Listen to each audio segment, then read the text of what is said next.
Hi everyone. So இந்த வீடியோவில் நம்ம என்ன பார்க்க போகிறோம் அப்படின்னா ரொம்ப ஒரு முக்கியமான விஷயம் தான் பார்க்க போகிறோம். ஸோ வெளியில் கொஞ்சம் டிஸ்டர்பன்ஸ் கண்டுக்காதீங்க. ஸோ என்ன அப்படின்னா அது பிடிஏ கொஷின்ஸ் அப்படின்னு சொல்லக்கூடிய அந்த முழு சப்ஜெக்ட்டுக்கும் வந்துருச்சு. இப்போ எப்படி நம்ம கம்புக் அப்படிங்கிறது வந்து பார்த்திங்கன்னா மேக்ஸுக்கு வந்துருந்துச்சு. ஸோ அதே மாதிரி வந்து பார்த்திங்கன்னா ஃபிசிக்ஸு, கெமிஸ்ட்ரி, மேக்ஸு, தமிழ், இங்கிலீஷ்க்கு எல்லாத்துக்குமே 12th ஸ்டாண்டர்டுக்கு வந்திருக்கு. ஆல்ரெடி 10th ஸ்டாண்டர்டுக்கு ஆல்ரெடி பிடிஏ கொஷின்ஸ் வந்துருச்சுன்னு நான் சொன்னேன். பிடிஏ கொஸ்டின்ஸ்னால் என்ன பிரயோஜனம் அப்படின்னு சில பேர் நினச்சிட்ருக்கலாம். அதில் இருக்க கேள்விகள் வருமா அப்படின்னு கேட்டால் கண்டிப்பாக அந்த பிடிஏ கொஷின்ஸ்லேருந்து 1 மார்க் கிரியேட்டிவிட்டி எதாக இருந்தால் வரலாம், இல்லை ஒரு புக் பேக் கொஸ்டினாக இருந்தால் கூட வரலாம். ஒரு பிடிஏங்கிறது என்னென்னா ஒரு 5-6 கொஸ்டின் பேப்பர் இருக்கும், மாடல் கொஸ்டின் பேப்பர் இருக்கும். அதில் இந்த கொஸ்டின்ஸ் எல்லாம் கொஞ்சம் இம்பார்ட்டண்ட்டாக படிக்கணும். ஆனால் அதே நம்பிட்டு இருக்கக்கூடாது, அது இருக்கிறது விட்டுட்டு போயிடாதீங்க. ரொம்ப இம்பார்ட்டன்ட் ப்ராப்ளம்ஸ் எல்லாம் அதுலேருந்து எடுக்கிறாங்க. ஃபிசிக்ஸ் ப்ராப்ளம்ஸ் எல்லாம் வந்து பார்த்திங்கன்னா பிடிஏ கொஷின்ஸ்லேருந்து அதிகமாக வரும். அண்ட் ப்ரீவியஸ் இயர் கொஷின் பேப்பர்ஸ்லேருந்து தான் ரிலேட் பண்ணி எடுப்பாங்க. ஸோ நான் சொல்கிறது ப்ராப்ளம்ஸ் மட்டும் சொன்னேன். வேறு ஏதாவது கொஷின்ஸ் இருந்தாலும் பிடிஏ கொஷின்ஸ்லேருந்து நம்ம படிச்சுக்கலாம். ஒரு 6 மாடல் கொஷின் பேப்பர் இருக்குது அப்படின்னா நமக்கு வந்து ஒரு ஐடியா கிடைக்கும். அதுக்கு தான் அந்த பிடிஏ கொஷின்ஸ். ஸோ அது வந்து 12th ஸ்டாண்டர்டுக்கு வந்து இப்போ ரிலீஸ் ஆகிருக்கு. ஸோ இன்றைக்கி வந்து நியூஸ் தான் எனக்கு. ஸோ இது எங்கே கிடைக்கும் அப்படின்னு கேட்டிங்கன்னா எனக்கு கண்டிப்பாக தெரியல. ஆனால் ஏதோ ஒரு கவர்மெண்ட் ஸ்கூலில் தான் ஒவ்வொரு டிஸ்ட்ரிக்ட்லையும் கிடைக்குதுன்னு நான் கேள்விப்பட்டேன்.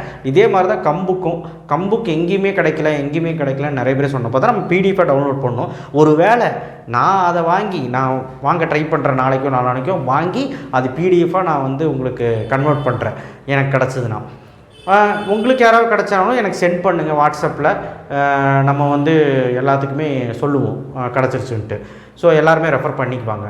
ஸோ இது எந்த அளவுக்கு இம்பார்ட்டன்ட் பாருங்கள். அப்புறம் அந்த மினி மெட்டீரியல் நம்ம ரெக்வஸ்ட் பண்ணியிருந்தோம் இல்லையா, அந்த மினி மெட்டீரியல் ரெக்வஸ்ட் என்னாச்சு அப்படின்னா ஒன்றும் ஆகலை. ஒரு 10 நாளில் ஒரு 12 நாளில் வரும்னு பேசிக்கிட்டு இருக்காங்க. என்னன்னு தெரியல, அந்த இன்ஃபர்மேஷன் என்னன்னு தெரியல, கரெக்டாக தெரியல. பட் வந்தால் நல்லாயிருக்கும். அதே தான் நம்ம சொல்லிக்கிட்டு இருக்கோம், நம்ம வேண்டுகோளும் வச்சுருக்கிறோம்.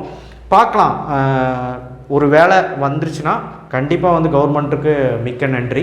ஏன்னா அதை விட எதுவுமே கிடையாது. எல்லா ஸ்டூடெண்ட்ஸும் அதை நம்பிட்டு இருக்காங்க எப்போ வரும்ன்ட்டு. பட் இந்த பிடிஏ மெட்டீரியல் கொஸ்டின்ஸ் வந்து எல்லா சப்ஜெக்ட்டுக்கு வந்தது வாங்கிடுங்க. தமிழுக்கெல்லாம் ரொம்ப யூஸ்ஃபுல்லாக இருக்கும்.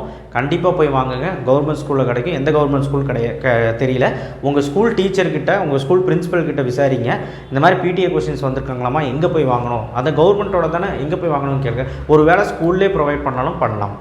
ஸோ கண்டிப்பாக நீங்கள் உங்கள் மிஸ்ஸுக்கிட்ட கேளுங்க. பொங்கல் லீவில் இருக்கனால கேட்க முடியாது. பொங்கல் லீவ் முடிச்சுட்டு கூட நீங்கள் கேட்டுக்கலாம். தேங்க்யூ. ஷேர் பண்ணுங்கள், சப்ஸ்கிரைப் பண்ணுங்கள், மறக்காம பெல் ஐக்கானை ப்ரெஸ் பண்ணுங்கள். கண்டிப்பாக இது வந்து ரொம்ப முக்கியமான விஷயம். நிறைய பேருக்கு அது தெரியறதில்ல. உங்கள் ஃப்ரெண்ட்ஸுக்கு அதை ஷேர் பண்ணி விடுங்க. ஏன்னா எதுக்காக இந்த பிடிஏ கொஷின்ஸும் கூட தெரியாமல் வாங்குறாங்க. பட் கம்புக் அப்படிங்கிறது எதுக்குன்னு தெரியாமல் நிறைய பேர் வாங்கியிருக்காங்க. ஸோ இந்த விஷயங்கள்லாம் வந்து பார்த்திங்கன்னா நம்ம சொல்லி தான் அப்லோட் பண்ணுறோம். பட் இதையும் மீறி நம்ம தெரியாமல் என்னென்னு பண்ணிக்கிட்டு இருக்கோம். சில பேர் புக்கெல்லாம் வாங்கி சும்மாவே வச்சுருக்காங்க. ஸோ கண்டிப்பாக இந்த பிடிஏ கொஷின்ஸை மேக் யூஸ் ஆஃப் இட், அவ்வளோதான் நான் சொல்ல முடியும். ஏன்னா இது எந்த அளவுக்கு ஒரு யூஸ்ஃபுல் அப்படின்னா, நான் அந்த பிடிஎஃபை வாங்கினதுக்கப்புறம், அந்த மெட்டீரியலை வாங்கினதுக்கப்புறம் பிடிஎஃபை கன்வெர்ட் பண்ணும்போது அதை பற்றி சொல்லும்போது நான் சொல்கிறேன் என்ன மாதிரி கொஸ்டின்ஸ் எல்லாம் வந்திருக்குது, எப்படியெல்லாம் கேட்டிருக்காங்க, இதெல்லாம் வந்து ப்ரீவியஸ் இயர் பப்ளிக்கில் கேட்டிருக்காங்களா அப்படின்னு ஒரு டிஸ்கஷன் பண்ணும்போது உங்களுக்கு ஒரு ஐடியா கிடைக்கும். ஓகேங்களா? மினி மெட்டீரியலும் வரும், நம்ம நம்புவோம். கண்டிப்பாக வெயிட் பண்ணுவோம். தேங்க்யூ.